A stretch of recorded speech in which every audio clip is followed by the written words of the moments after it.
నాగర్ కర్నూలులో BJP MP అభ్యర్థి Bharat Prasad nomination దాఖలు చేశారు.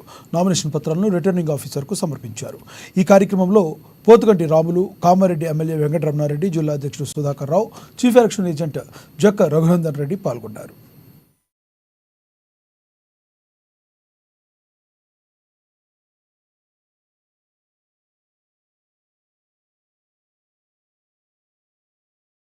ఈ రోజు నాగర్ కర్నూలు పార్లమెంట్ అభ్యర్థిగా భారతీయ జనతా పార్టీ అభ్యర్థిగా భరత్ ప్రసాద్ పోతుగంటి గారు ఇవాళ మొదటి నామినేషన్ వేయడం జరిగింది. ఈ రోజు కార్యకర్తల సమావేశం కూడా ఉంది. ఆ కార్యకర్తల సమావేశానికి ముఖ్య అతిథిగా నాగర్ కర్నూలుకు రాష్ట్ర శాఖ పంపడం జరిగింది.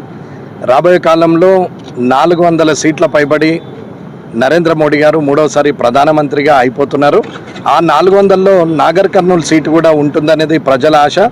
కాబట్టి ఇవాళ ప్రజలందరూ కూడా ఆలోచించుకొని అభివృద్ధి, దేశాభివృద్ధి, దేశ రక్షణ, దేశ ధర్మం కోసం ఎవరైతే పాటుపడుతున్నారో ఇవాళ అటువంటి ప్రధానమంత్రి యావత్తు ప్రపంచంలోనే విశ్వగురుగా భారతదేశం ఉండడానికి ప్రయత్నం చేస్తున్నటువంటి నరేంద్ర మోడీ గారి అనుచరుడుగా భరత్ ప్రసాద్ పోతుగంటి గారు ఇక్కడ నిలబడ్డారు. ప్రజలందరూ కూడా కమలం గుర్తుకు ఓటేసి నరేంద్ర మోడీ గారికి మద్దతు తెలిపి భరత్ ప్రసాద్ పోతుగంటి గారిని గెలిపించాలని, ఇక్కడ అభివృద్ధికి నాంది పలకాలని, ఇక్కడ దేశ ప్రధాని గారు తిరిగి ఇక్కడికి వచ్చినప్పుడు భరత్ ప్రసాద్ పోతుగంటి గారు పార్లమెంటు సభ్యుడిగా ఉంటూ ఇక్కడ అభివృద్ధి చేస్తారనే నమ్మకంతో మేమందరం ఉన్నాము. ఈసారి మొట్టమొదటిసారిగా నాగర్ కర్నూలులో భారత్